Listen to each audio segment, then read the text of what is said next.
जय हिंद साथियों। मैं आलोक मौर्य आपके अपने YouTube चैनल ईबे एकेडमी पर आप सभी का स्वागत करता हूं और यह उम्मीद करता हूं कि आप सभी को ये सारी क्लासें बहुत ही पसंद आ रही होंगी। तो जैसा कि हम अपने पिछले 7 क्लासों में कर चुके हैं, बार ग्राफ के चार चार क्लास कर चुके हैं और लाइन ग्राफ के 3 क्लास कर चुके हैं। तो आज की हमारी ये क्लास चार्ट से पाई ग्राफ से ग्राफ से संबंधित पाई चार्ट की क्लास होने वाली है, जिसमें हम पाई चार्ट को समझने की पहले कोशिश करेंगे, फिर उसके बाद इससे बनने वाले क्वेश्चन को हम सॉल्व करेंगे। तो हम आपको पाई चार्ट में ये बताना चाहते हैं कि पाई चार्ट के क्वेश्चन कई तरह से आते हैं। आपके एग्ज़ाम में एक तो डिग्री के संबंधित पाई चार्ट होता है, एक परसेंटेज से संबंधित पाई चार्ट होता है। आपका एग्ज़ाम ऑफलाइन होगा तो वहाँ पे रंगीन ये जो कलरफुल चार्ट बना है, ये इस टाइप के क्वेश्चन आना थोड़ा सा कम संभावना है। लेकिन अगर आपका ऑफलाइन एग्ज़ाम है तो आपके एग्ज़ाम में इस तरह के क्वेश्चन आएंगे, जहाँ पे आपको ये सारे जो भी ये चीज़ें लिखी गई हैं ये सब लिखी हुई दिखेंगी। अगर आपके एग्ज़ाम में कलरफुल आता है तो आपको इस तरह से मिलेगा कि एक सर्कल दे देगा, उसमें अलग अलग कलर के बॉक्स बना के उन अलग अलग कलरों के नाम दे देगा कि ये चीज़ क्या है। या तो ये पाई चार्ट व्यय का होता है या बचत का होता है। तो जिस तरह से हम बार ग्राफ या लाइन ग्राफ में पढ़ रहे थे, सेम उसी तरह से इसमें भी होता है। तो पाई चार्ट से घबराने की ज़रूरत नहीं है, ये और भी इजी होता है। तो हम यहाँ पे देखेंगे कि जो परसेंटेज में दिया गया है या तो डिग्री में दिया जाता है। तो जो एक पूरा सर्कल होता है पाई चार्ट में, क्या होता है, ये पूरा सर्कल होता है। ये सर्कल आपके डिग्री में 360 अंश के बराबर होता है और परसेंटेज में देखें तो 100%। कोई भी चीज़ 100% ही होती है, उसके ऊपर नहीं होता है। यानी कि अगर एक पूरा सर्कल है तो इसको 100% बोलेंगे, और अगर ये पूरा एक सर्कल है तो उसको 360 डिग्री के बराबर बोला जाएगा। तो यानी कि अगर वो डिग्री में मान दिया होगा तो सारे डिग्री का अगर योग देखेंगे तो हम वो 360 होगा, और अगर परसेंटेज में मान दिया गया है तो सभी परसेंटेज का योग हमारा 100% के बराबर होगा। हम अपने इस फिगर में देख रहे हैं कि जो हमारे स्क्रीन पर दिखाई दे रहा है, एक कलरफुल है, एक आपका मतलब बिना कलर का है। तो इसी टाइप के क्वेश्चन आपसे पूछे जाएंगे। तो जिस तरह से हम बार ग्राफ लाइन ग्राफ में क्वेश्चन को अच्छे से रीड करते थे, उसी तरह से पाई चार्ट में भी क्वेश्चन को हम रीड करेंगे और इससे संबंधित क्वेश्चन का आंसर देने की कोशिश करेंगे। और मुझे आशा है कि आप सभी, अगर आपकी ये पहली क्लास होगी, पाई चार्ट आपने आज तक कभी नहीं पढ़ा होगा, तो मैं ये उम्मीद करता हूँ कि जब हम आज का ये लास्ट क्वेश्चन कर रहे होंगे तो आपको पाई चार्ट से संबंधित जो भी डाउट होंगे थोड़ा बहुत क्लियर हो चुके होंगे। क्योंकि ये जो आज क्लास ये हो रही है, हमारी पाई चार्ट से संबंधित एक बेसिक क्लास हम लेके आए हैं, जो कि जिसका लेवल बहुत ही निम्न रखा गया है। यानी कि आप नीचे से 0 से शुरू करके हाई तक चलेंगे हम लोग। तो इसमें हम आगे देखते हैं कि जो ये फिगर दिया गया है, ये कह रहा है कि यह पाई चार्ट किसी भवन निर्माण के विभिन्न मदों पर लागत को दर्शाता है। इसका अध्ययन करके प्रश्नों का उत्तर दीजिए। यानी कि ये जो सर्कल बनाया गया है, ये जो पाई चार्ट बनाया गया है, ये विभिन्न मदों, यानी कि एक भवन निर्माण हुआ है, उसके मद यानी कि मजदूरी पर कुछ खर्च हुआ, कुछ लकड़ी पर खर्च हुआ, कुछ पर्यवेक्षण पर हुआ, कुछ लोहे पर खर्च हुआ, कुछ ईंट पर और कुछ सीमेंट पर। इसी तरह से जितने भी खर्च हुए हैं उनको दर्शाया गया है और बताया है कि कुल लागत जो थी भवन बनाने में, वो 15 लाख रुपए थी। तो इसी से संबंधित हमारे अगले क्वेश्चन होने वाले हैं। तो हम चलते हैं अपने आज के पहले क्वेश्चन की तरफ। हमारा फर्स्ट क्वेश्चन है आज का। क्वेश्चन कहता है कि यदि भवन निर्माण पर कुल लागत 15 लाख हो तो मजदूरी पर कितनी धनराशि हुई। यानी कि यहाँ पे ये बात कह रहा है कि सिर्फ मजदूरी पे कितना खर्च हुआ 15 लाख में से, वो आप हमको बताइए। तो हम देखते हैं, क्योंकि जैसे हम पीछे क्लासों में करते थे, परसेंटेज निकालते थे। मान लीजिए 2000 रुपये की लागत अगर लगी थी तो पूछता था कि जो मजदूरी यानी मान लेते हैं मजदूरी अगर 10% का खर्च हुआ था मजदूरी पे, तो हम निकाल लेते थे वहाँ से 2000 का 10%, यानी कि 10/100, और इसको हम काटते थे तो आता था यानी कि 200 रुपये। 200 रुपये हमारा क्या आ जाता था 2000 में, 200 रुपये हमने मजदूरी पर खर्च कर दिया। यानी कि परसेंटेज जब निकालते थे 10% होता था तो 10/100 लिखते थे। वही चीज़ हम यहाँ पे आपको समझाना चाहते हैं कि अगर वो 90 डिग्री होगा, 90 डिग्री होगा तो ये 90 डिग्री कितने में होगा, यानी कि वो 360 डिग्री में 90 डिग्री होगा। तो अगर हम जिस तरह से 2000 का 10% निकालने के लिए 10/100 किए थे, उसी तरह से अगर हम 2000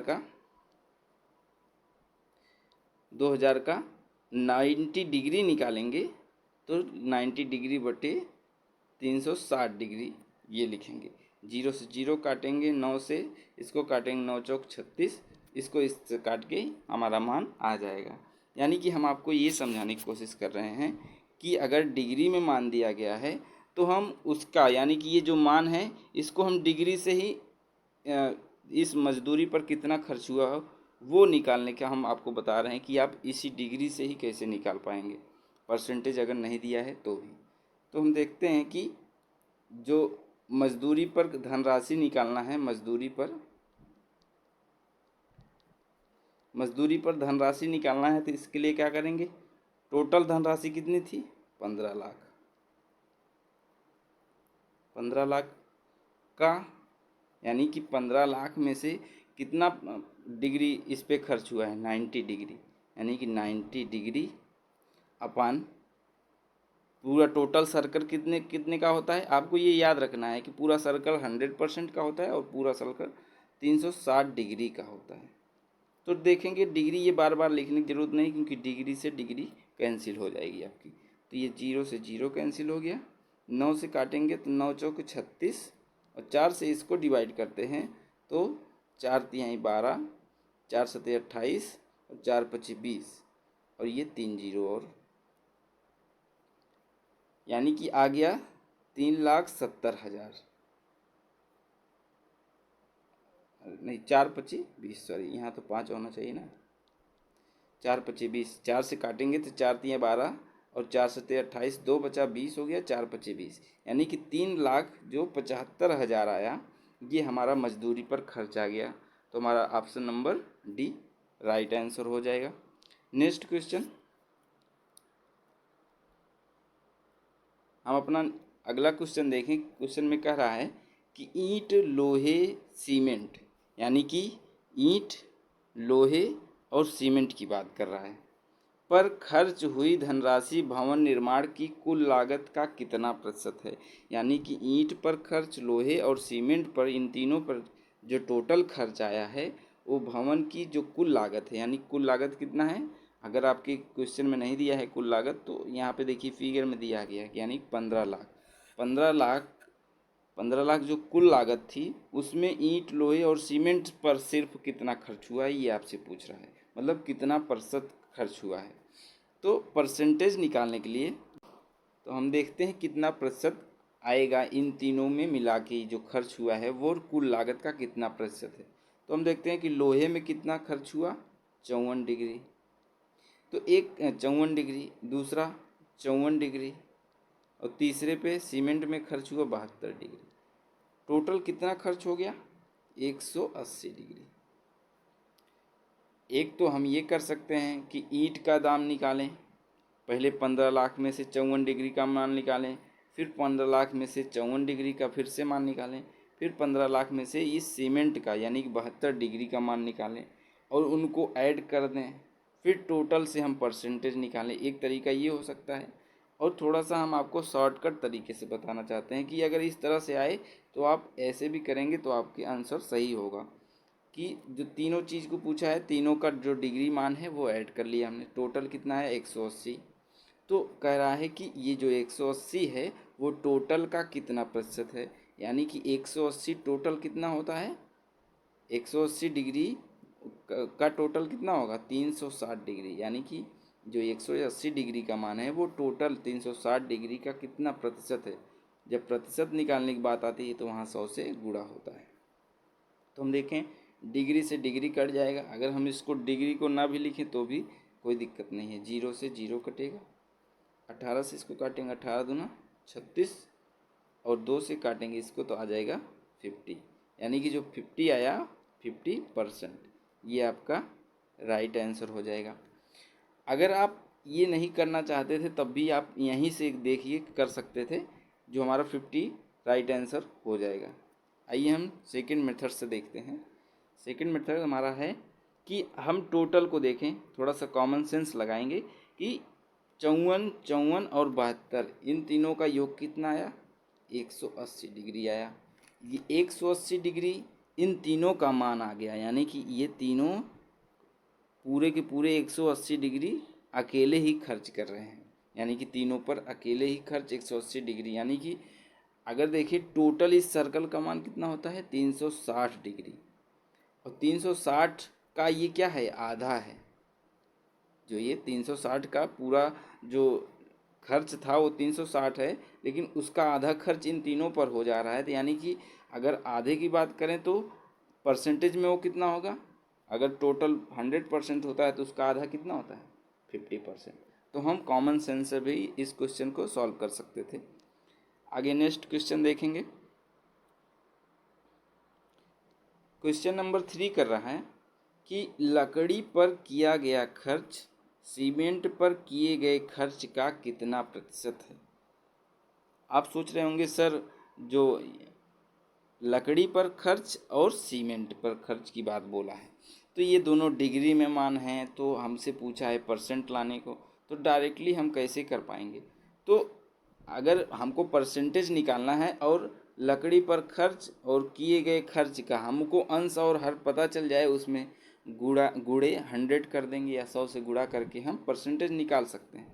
तो हम देखें लकड़ी पर किया गया खर्च कितना है 36 डिग्री, और सीमेंट पर किया गया खर्च का, यानी कि किसका, सीमेंट पर किए गए खर्च का, यानी कि जिसके साथ का आता है वो आप पहली क्लास से सीखते चले आ रहे हैं, वो नीचे जाता है, यानी कि 72 डिग्री गुड़े, चूँकि परसेंटेज निकालना इसलिए 100 करेंगे, बराबर 36 से काटेंगे, 36 एक के 36, 36 दूना 72, फिर 2 से इसको डिवाइड करेंगे आएगा 50, यानी कि 50%।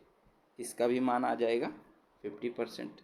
इसको भी कॉमन सेंस करें, देखिए जो ये लकड़ी पर व्यय है और सीमेंट पर व्यय है, तो लकड़ी पर व्यय का दोगुना सीमेंट पर व्यय हो रहा है, यानी कि जो लकड़ी, अगर लकड़ी की बात पूछा है तो लकड़ी पर खर्च कितना हो रहा है 72 का आधा ही तो हो रहा है।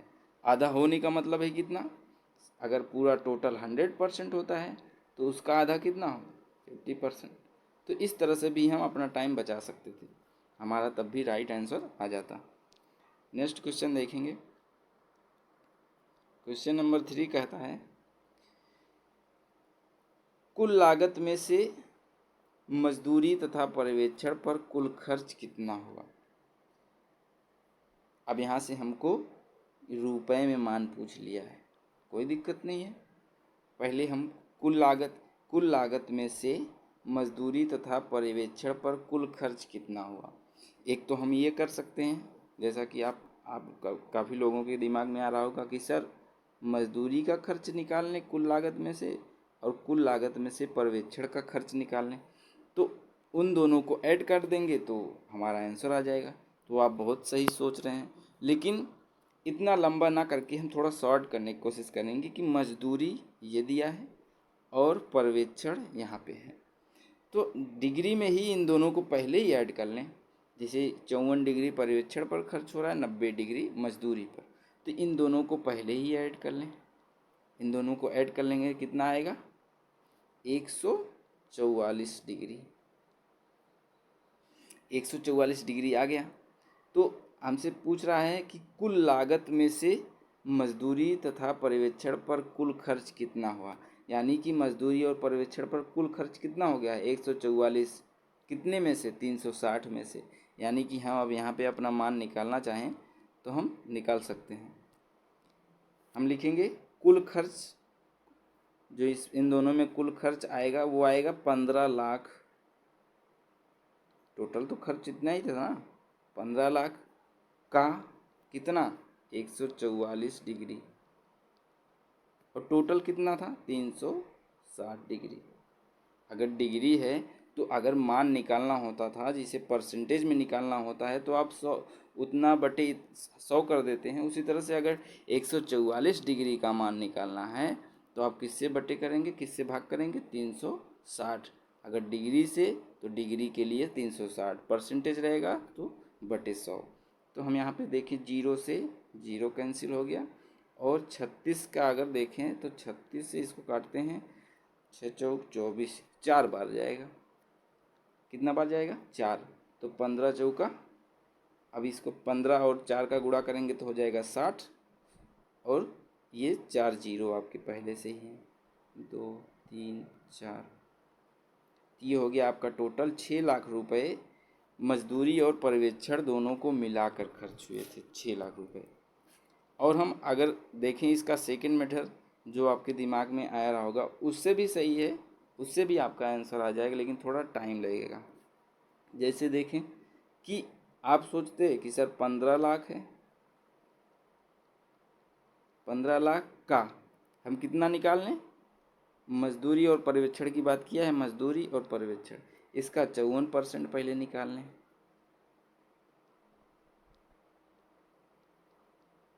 जीरो से जीरो कट गया, और 18 दूनी 36, 18 तीन 54, और 2 से इसको डिवाइड कर दें तो कितना आ जाएगा, 2 सत 14, 2 पच्चे 10, और यहाँ पे ये 3 जीरो, 1 2 3। फिर हम कितने से मल्टीप्लाई करेंगे, ये ऊपर 3 बचा है, 3 से गुणा करेंगे तो कितना आएगा, ये 3 जीरो आएगा पहले से, 3 पच्चे 15, बचा 1, 3 सते 21, 1 22, यानी कि 2,25,000 वो किस पे आ गया, पर्यवेक्षण पर खर्च आ गया। पर्यवेक्षण पर खर्च कितना आ गया, 2,25,000, इसको याद रखना है हमको, 2,25,000। और मजदूरी पर खर्च, अब मजदूरी पर खर्च एक बार तो हम पहले क्वेश्चन में निकाल चुके हैं ना, तो फिर से निकालने के लिए टाइम गंवाना बेकार है। तो पहले पहले क्वेश्चन में जाएंगे, कितना निकाले थे हम, 7,75,000।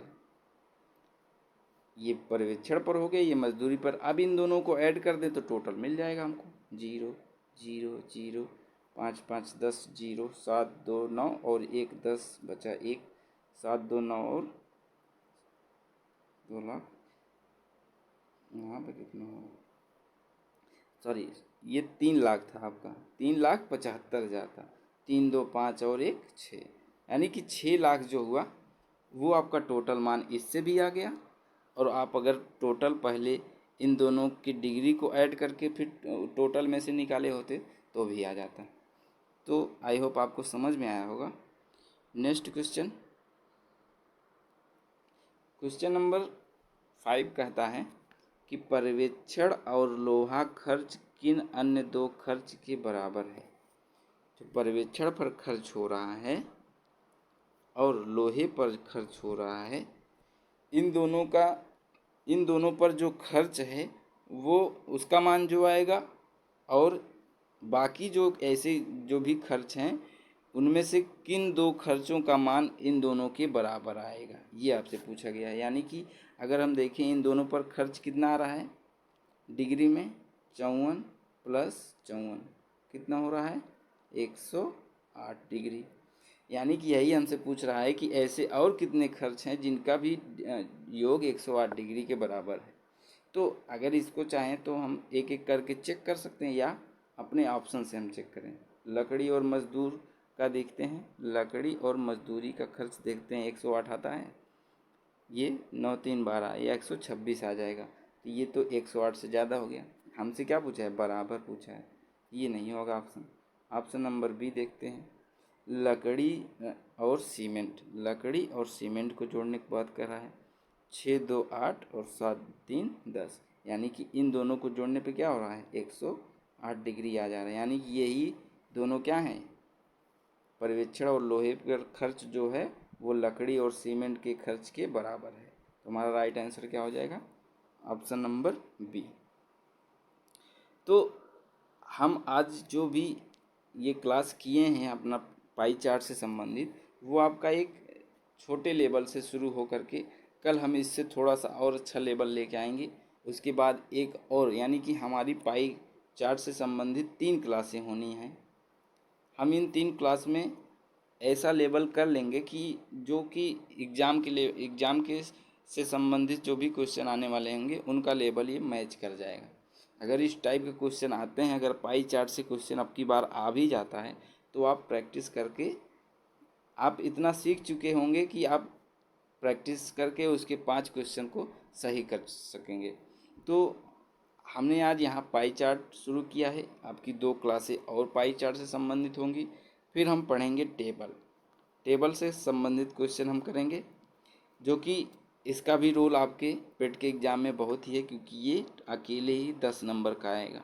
और जो हम ग्राफ आज आज लगभग 8 क्लास हो गई, ये 8 क्लास या 2 क्लास और होगी, यानी 11 क्लास में हम जो ग्राफ ख़त्म कर रहे होंगे वो भी आपका 10 नंबर का होगा। और जो अकेले टेबल की क्लास हम 4 से 5 या 5 से 6 दिन में ख़त्म करेंगे अच्छी लेवल के क्वेश्चन करके, वो भी आपका 10 नंबर का होगा। यानी कि ग्राफ से आपके 2 तरह के क्वेश्चन पूछे जाएंगे, और अकेले टेबल से 2 टेबल होंगे आपके एग्ज़ाम में। 2 टेबल आएगा। हो सकता है पिछली बार तो एक बहुत छोटा, मतलब इतना उसका लेवल नहीं था जो पूछा था टेबल, यानी कि दोनों टेबल ही आप बहुत आसानी से कर सकते थे।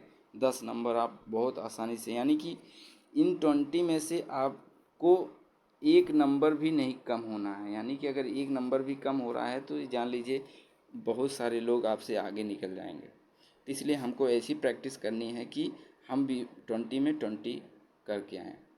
तो मुझे लगता है कि आपको ये क्लास पसंद आ रही होंगी। अगर आप नए जुड़े हैं तो आप प्लेलिस्ट, जो हमारा यूट्यूब चैनल का प्लेलिस्ट बना है, आप उसमें जाके और बाकी सारी क्लासें आराम से देखिए। और अगर आप नहीं अभी तक देखे थे तो आप अभी भी, आपके पास टाइम है, आप 8 से 10 दिन में भी बढ़िया अच्छी से प्रैक्टिस करके कई क्वेश्चन की आप अपने एग्ज़ाम में कॉन्फिडेंस के साथ जा सकते हैं।